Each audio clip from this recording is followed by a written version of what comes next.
Imagine this. You finally decide to give your house a little personality. Nothing wild, nothing tacky, just a new coat of paint on the front door. Maybe a deep navy blue, a warm burgundy, or a classy forest green. It's tasteful. It looks great. Neighbors even compliment it. But a week later, a letter shows up taped to your door. Notice of violation. Unapproved paint color.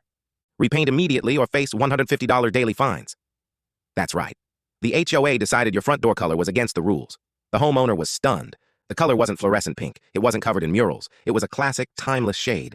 And yet, according to the HOA, it disrupted community aesthetics. When the homeowner called to ask what the approved colors were, the answer was even more ridiculous. Beige, gray, or off-white. That was it. 3 shades of boring. The homeowner argued, "It's my house. This color doesn't hurt anyone or lower property values." The HOA's reply? Rules are rules. Change it or pay the fine. At first, the family thought maybe it wasn't worth the fight. But then, the fines started piling up. $150 a day. Hundreds of dollars in less than a week. Thousands if they gave in to pressure. So instead of rolling over, the homeowner fought back. They researched HOA case law and discovered something important. Courts had ruled in multiple states that overly restrictive aesthetic rules, especially ones with no real impact on safety or property values, could be challenged as unreasonable. Encouraged, they reached out to neighbors.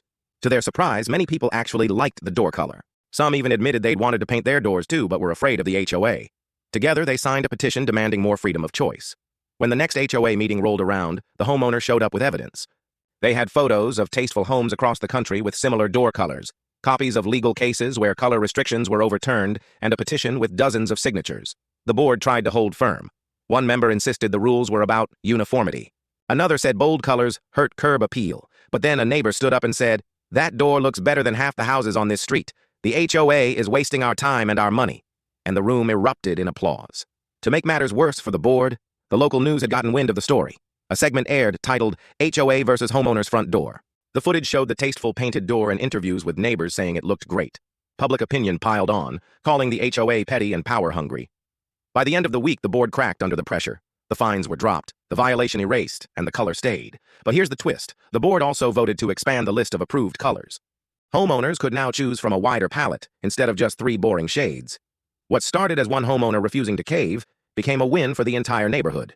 And that front door? It became a symbol of standing up for individuality against an HOA that tried to micromanage everything. This story is proof. HOAs sometimes forget that houses aren't museum exhibits. They were homes. And when they go too far, it only takes one person willing to fight back to change the rules for everyone. So tell me, would you fight your HOA if they told you what color you could paint your front door? Drop your answer in the comments below, and don't forget to like, subscribe, and hit that bell icon, because every week we bring you the wildest real HOA stories you won't believe.